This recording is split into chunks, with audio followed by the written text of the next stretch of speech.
London, Buckingham Palace. A monarchy under pressure. The British royal family has faced scandals before: abdications, divorces, leaked phone calls, political storms. But what is unfolding now is something different. This is not just a scandal. It is not just a media cycle. It is a generational reckoning. At the center of it all, a father, a son, a crown. Prince William, the future king. King Charles III, the reigning monarch. And hovering over both of them like a shadow that refuses to disappear, Prince Andrew. For years, Andrew's associations and controversies have cast a long shadow over the institution. Although he stepped back from public duties and lost his military titles and royal patronages in 2022, public concern has never fully faded. Every time new headlines appear, every time old associations resurface, every time questions are raised about accountability, the monarchy absorbs another blow. But here's where the story changes. According to multiple royal commentators and media insiders, Prince William has long believed that Andrew's continued proximity to the family, even privately, poses a lasting reputational risk to the crown. And now, as King Charles navigates his reign during one of the most fragile periods in modern royal history, that disagreement appears to be escalating. This is not just gossip. It is about institutional survival. Because the monarchy in 2026 is not the monarchy in 1996. Public patience is thinner, social media is faster, scrutiny is relentless. And William understands something that Charles may be struggling to accept. The future monarchy must be ruthless about protecting its image. The legacy problem. King Charles inherited a complicated throne. He waited more than 70 years to become king. His reign began amid national mourning. He promised continuity, stability, duty. But he also inherited unresolved problems. Prince Andrew had already stepped back from public life. His titles had been removed, his public appearances drastically reduced. Yet complete separation never happened. Family gatherings continued, private support reportedly remained, and for critics, that was enough. Because in the modern age, perception is reality. To Republicans who already question the monarchy's existence, Andrew represents something dangerous, a symbol of privilege without consequence. And that perception, fair or not, carries political weight. Polls in recent years have shown fluctuating support for the monarchy, particularly among younger generations. While older Britons remain largely supportive, younger demographics are more skeptical. William sees those numbers. William understands social media. William understands branding. He and Catherine have carefully crafted a future-facing monarchy, modern, streamlined, service-oriented. Andrew does not fit that vision, and that tension may be deeper than the public realizes. A father and an heir. Every monarchy faces a transition moment, but rarely does that transition unfold in real time. King Charles is king, but William is the future. And when legacy, reputation, and long-term survival are on the line, the heir often thinks decades ahead. According to royal analysts, William has long taken a harder line when it comes to reputational risk. The difference is philosophical. Charles believes in family loyalty. William believes in institutional protection. Charles grew up in a monarchy defined by privacy and internal management. William grew up in the era of Diana, paparazzi chaos, and public fury. William understands how quickly public anger can turn. He watched what happened in the 1990s. He lived through it. He will not allow history to repeat itself under his watch. And that is where this crisis becomes more than just about Andrew. It becomes about control, about who defines the monarchy's future, about whether emotional loyalty can coexist with political survival. the political pressure. Outside palace walls, the environment has shifted. There have been renewed calls from certain politicians and commentators demanding transparency and equal treatment under the law for all public figures, regardless of status. When senior legal figures publicly reiterate that no one is above the law, it sends a message, even if no direct accusation is being made. The monarchy may be constitutionally separate from politics, but it is never immune from political pressure. And in the age of viral headlines, perception can escalate faster than facts. This is the landscape Charles must manage. But William sees something else. He sees that if the monarchy does not decisively distance itself from controversy, it risks being defined by it, not by service, not by tradition, but by scandal. The modernization dilemma. King Charles has spoken often about a slimmed-down monarchy, fewer working royals, greater efficiency, cost consciousness. But slimming down the monarchy also means tightening standards. And William's camp reportedly believes that symbolic separation is not enough. If the monarchy is to survive into the next century, it must appear uncompromising. No gray zones, no mixed messages, no quiet tolerance. This is not cruelty, it is strategy, because William's generation understands something critical. The monarchy no longer controls the narrative. The internet does. And once a story attaches itself to an institution, it lingers, for years, for decades, unless decisive action is taken. The briefing war. In recent weeks, royal commentators have noted what appears to be contrasting narratives emerging in the press. Some stories emphasize Charles's desire for dignity and restraint. Others suggest William has long favored a firmer stance. This is how modern palace disputes unfold, not through official statements, but through controlled media messaging. Friends speak, biographers hint, sources close to one side reveal positions. It is subtle, but it is real. And when briefings begin to diverge, it signals tension. A monarchy does not publicly argue. It signals through proxies. And the message coming through is clear. There are two visions for how to protect the crown. Why this moment matters. This is not about revenge. This is not about personal dislike. This is about survival. The British monarchy has lasted for over 1,000 years.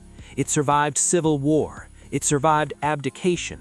It survived global empire collapse. But modern threats are different. Reputation spreads in seconds. Public outrage organizes instantly, and younger generations do not automatically defer to tradition. William understands that if he inherits a weakened monarchy, rebuilding trust will be nearly impossible. Charles, meanwhile, must balance compassion with responsibility. It's a delicate dance, and for now, it's happening quietly, but not invisibly. There was a moment when the monarchy believed the storm had passed. Prince Andrew had stepped back from public duties. His military titles were removed. His royal patronages were reassigned. The palace issued statements. The doors closed. Public appearances stopped. On paper, it looked decisive. But in the modern monarchy, stepping back is not the same as disappearing. And that distinction is where the problem began. Because while Andrew was no longer a working royal, he remained a member of the family. He still lived on royal property. He was still seen at private gatherings. He still attended certain family events. And for critics, that was enough to keep the controversy alive. The Elizabeth approach. To understand the current tension, we must go back. When Queen Elizabeth II was alive, crises were handled differently. Her philosophy was simple: absorb the blow, stay silent, let time cool public anger. It worked for decades. The royal family survived the 1990s. It survived Diana's death. It survived marital breakdowns and leaked scandals. The Queen believed in containment, not confrontation. and when Andrew's situation intensified, she took steps that were dramatic by royal standards. Titles were removed, he ceased public duties, he disappeared from official engagements, but she did not publicly exile him. Why? Because to Queen Elizabeth, family was still family, and loyalty, even in scandal, was part of the monarchy's private code. That code shaped Charles, but it did not shape William in the same way. A different generation. Prince William grew up in a very different monarchy. He watched his mother pursued relentlessly by the press. He watched the institutions struggle under public fury.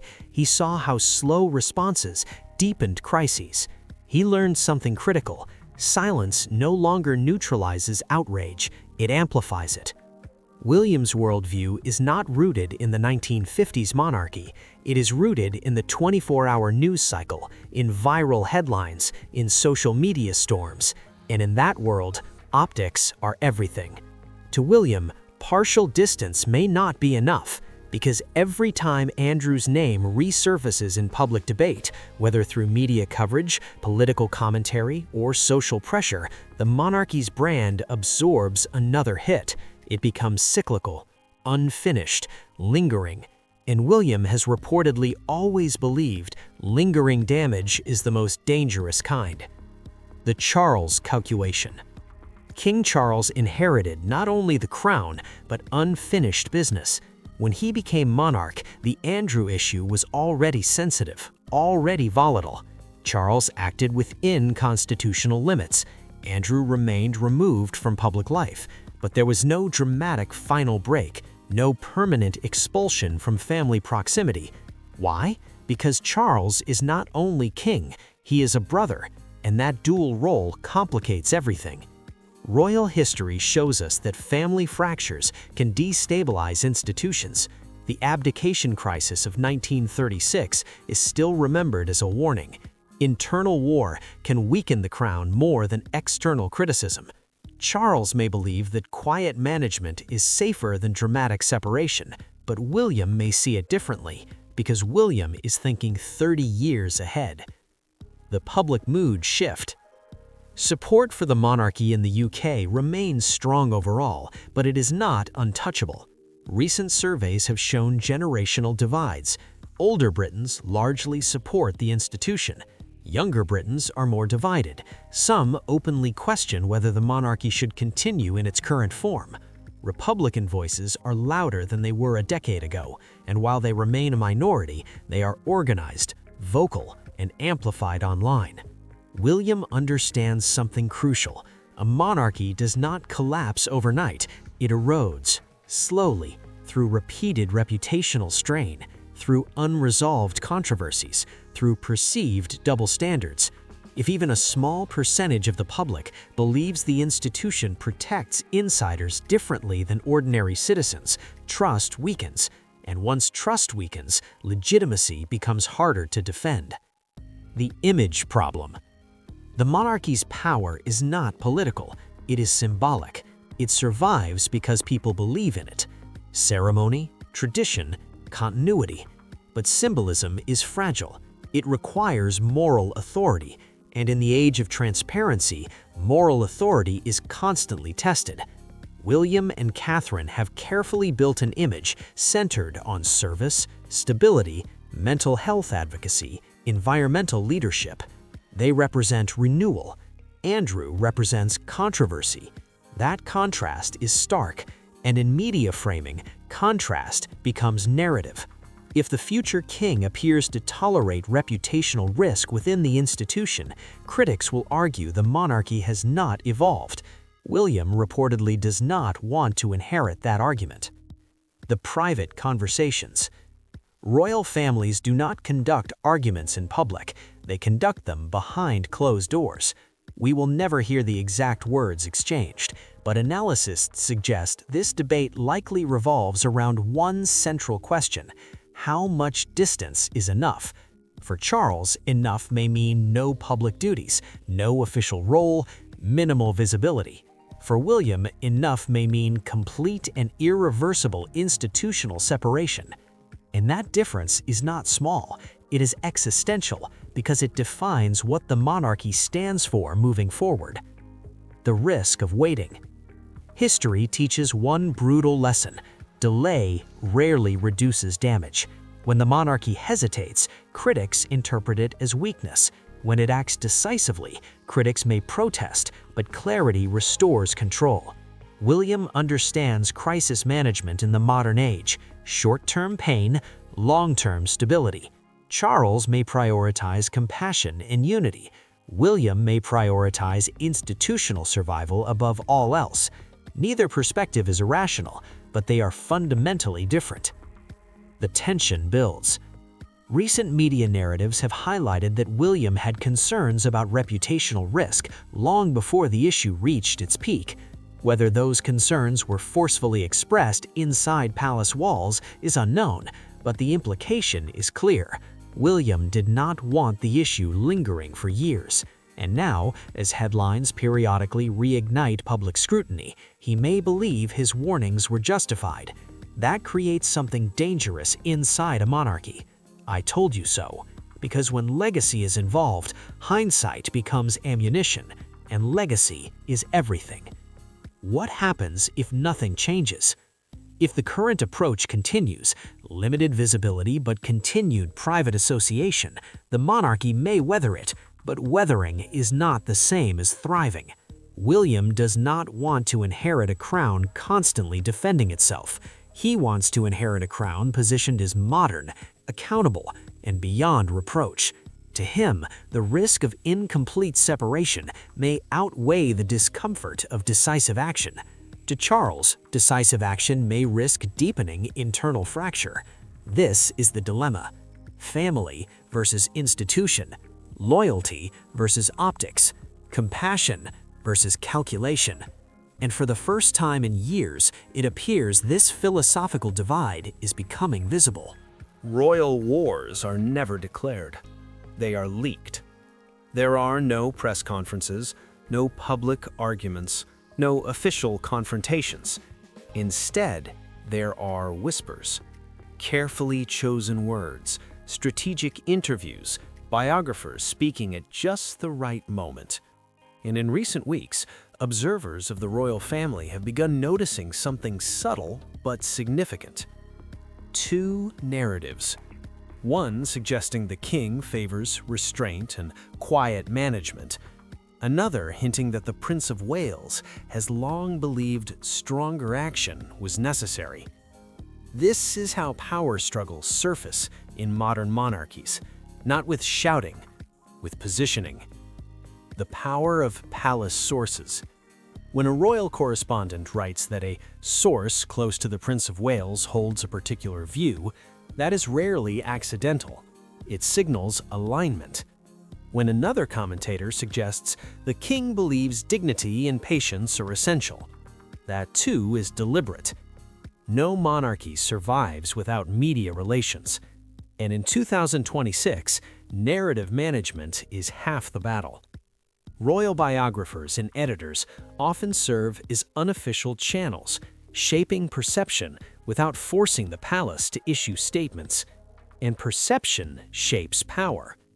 If the public begins to see William as the decisive reformer and Charles as the cautious traditionalist, then the heir quietly gains moral leverage without ever speaking publicly. Why narrative control matters. The British monarchy has no army, no legislation, no executive authority. Its survival depends entirely on public confidence, and public confidence is built on narrative. If the story becomes William warned of reputational danger, then history records foresight. If the story becomes Charles delayed decisive reform, then history records hesitation. This is not about blame, it is about legacy positioning. And legacy in a hereditary institution is everything. The future king's strategy.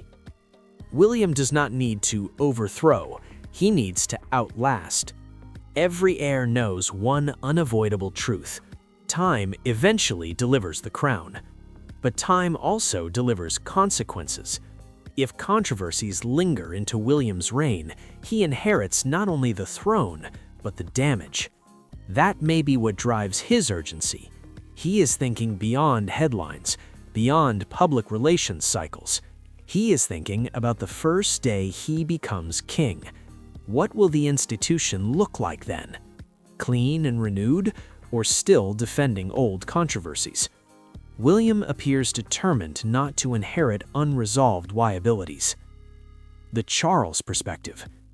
King Charles faces a different calculus. He reigns now. He must balance unity, public calm, stability. He cannot appear reactionary, he cannot appear driven by panic, and he cannot publicly fracture his own family. Charles's generation of monarchy believes in controlled evolution, gradual adjustment, quiet reform, not dramatic expulsion. He may believe that excessive force would signal instability, and instability threatens the crown more than controversy. To him, maintaining internal cohesion may be paramount. To William, maintaining external credibility may be paramount. Both believe they are protecting the monarchy, but they are protecting it in different ways. The Republican question. There is another pressure point quietly influencing this divide: republicanism. Though still a minority movement in the United Kingdom, it is louder than at any time in recent decades. Protests during royal events, campaigns questioning public funding, online activism targeting perceived hypocrisy. William understands optics in a digital age. If critics can point to unresolved controversy as evidence of institutional immunity or favoritism, Republican voices gain momentum, even if the legal facts remain complex. Perception fuels political energy, and William's generation does not dismiss perception as secondary. They treat it as strategic reality. The modern monarchy model. Under William and Catherine, the monarchy has increasingly leaned into youth engagement, environmental leadership, mental health awareness, relatable public appearances. It's a soft power model, a 21st century monarchy. But that model depends on moral clarity. If moral ambiguity persists within the institution, it undermines the message. William's approach appears to be remove risk, simplify structure, strengthen credibility. No gray areas, because gray areas generate doubt, and doubt weakens institutions. A quiet power shift. There is a question few dare to ask publicly. Has the center of gravity inside the monarchy already begun shifting toward William? He commands enormous popularity. His approval ratings frequently exceed other senior royals. Catherine's presence amplifies stability. Their family image projects continuity. Charles reigns, but William represents the future. In hereditary systems, the future often shapes the present more than outsiders realize. If public opinion increasingly aligns with William's harder stance on reputational protection, then Charles may feel pressure, subtle but real. Not political pressure, generational pressure. The crown must feel future-proof. The cost of division. However, there is danger here. If the media frames this situation as a father versus son war, that narrative alone can damage the institution. Unity is symbolic strength. Division is symbolic weakness. The palace must carefully avoid the perception of internal rebellion, because monarchy rests on continuity, and continuity cannot appear fractured. This is why official silence persists. No public statements attacking one another, no direct rebuttals, just carefully calibrated messaging. The briefing war may be quiet, but it is strategic. The clock is ticking. Every time headlines resurface, every time commentators reignite debate, every time public trust is questioned, the pressure increases. William may believe that waiting only prolongs vulnerability. Charles may believe that escalation creates unnecessary shockwaves. But one thing is certain: the monarchy cannot exist in permanent defensive posture. At some point, a direction must be chosen, and when that moment comes, it will define the character of the next era. A turning point approaches. History often marks turning points long after they happen. This may be one, not because of a single headline, not because of a single controversy, but because of a philosophical divide emerging at the highest level of the royal family. An heir determined to future-proof the crown. A king determined to preserve stability. Both acting from loyalty, both acting from duty, but perhaps no longer aligned in method. There is a dangerous illusion about monarchy. Many assume the king can simply decide, issue a command, sign a document, end a controversy. But the modern British monarchy does not operate that way. It is constitutional, it is symbolic, it is constrained. And that reality complicates everything. Because when people ask, why doesn't the king just remove him completely? The answer is not simple. What can a king actually do? King Charles can remove titles connected to royal service. He can withdraw military honors. He can restrict public duties. He can control official funding streams. But he cannot erase bloodlines. He cannot retroactively remove family membership. And he cannot constitutionally strip a prince of birth without parliamentary involvement. That distinction matters, because public anger often demands symbolic absolutes, but monarchy operates within layered tradition and legal limits, and those limits create gray zones. Gray zones are exactly what William reportedly dislikes. Symbolic distance versus permanent separation. There are degrees of separation inside royal life: removal from public duties, loss of titles and patronages, financial independence, exclusion from state events, permanent removal from royal property and proximity. Some of these have already occurred in part, others have not. The deeper the separation, the more visible the rupture becomes. And rupture carries risk, because the monarchy projects unity even when privately fractured. William's perspective, according to commentators, appears to favor clarity over gradualism, a clean institutional break, no ambiguity, no periodic reappearances at family gatherings that spark headlines, no soft optics. But Charles may fear something else. If Charles moves too aggressively, critics could frame it as panic. If he moves too slowly, critics frame it as tolerance. There is no easy path. A dramatic institutional exile would generate global headlines. It would signal a hard reset, but it would also confirm that the crisis was large enough to require extreme measures. Charles may believe that maintaining quiet control avoids magnifying the story. William may believe that unresolved ambiguity magnifies it more. Two strategies, opposite directions, same goal: protect the crown. The parliamentary factor. Stripping hereditary titles or altering lines of succession is not solely a royal decision. Parliament holds authority over certain constitutional elements, and parliamentary debate over royal family members would be explosive.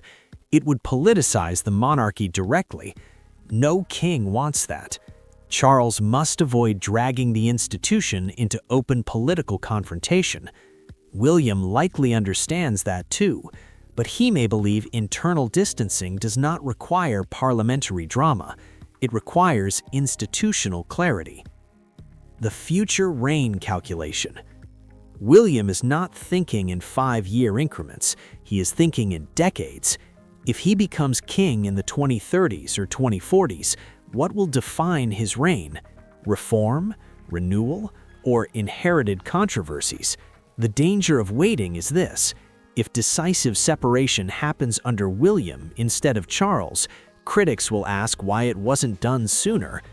William may prefer to begin his reign free of legacy burdens. Charles may prefer to avoid explosive decisions during his own. Timing matters.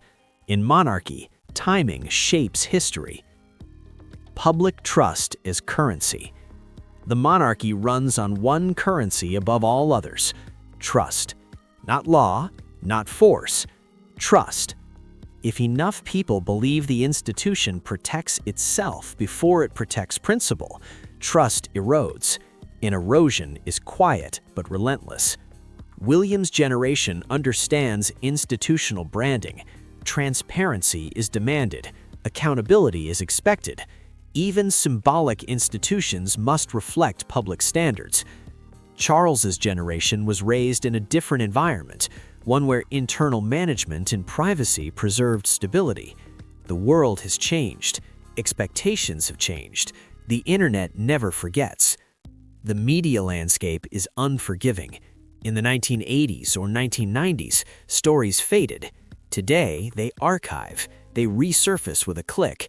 Every anniversary, every related headline, every documentary release, every viral social post. A controversy that is not decisively closed becomes permanent background noise. William appears unwilling to tolerate permanent background noise attached to the crown. He wants a cleaner slate, not for vengeance, for longevity. The personal dimension. We must not forget, this is a family. Behind strategy and institution are human beings, brothers, sons, uncles, nephews. Decisions here are not cold abstractions. They affect private relationships, Christmas gatherings, family funerals, personal loyalties. Charles has lost both parents. He reigns at an age when family fractures may feel heavier than political storms. William, younger, focused on the long horizon, may weigh those personal costs differently. That generational difference shapes every calculation. A threshold moment. There comes a point in every institution where gradualism reaches its limit, where ambiguity becomes liability, where delay becomes damage. The question now is whether the monarchy is approaching that threshold, and if it is, who will define the response, the reigning king or the future one? The unanswered question. What would happen if public pressure spikes again? If political voices grow louder, if new waves of media scrutiny emerge? Will Charles maintain steady restraint, or will William's harder blueprint move from theory to action? The palace does not telegraph such decisions, but insiders suggest the debate is no longer hypothetical. It is active, strategic, ongoing.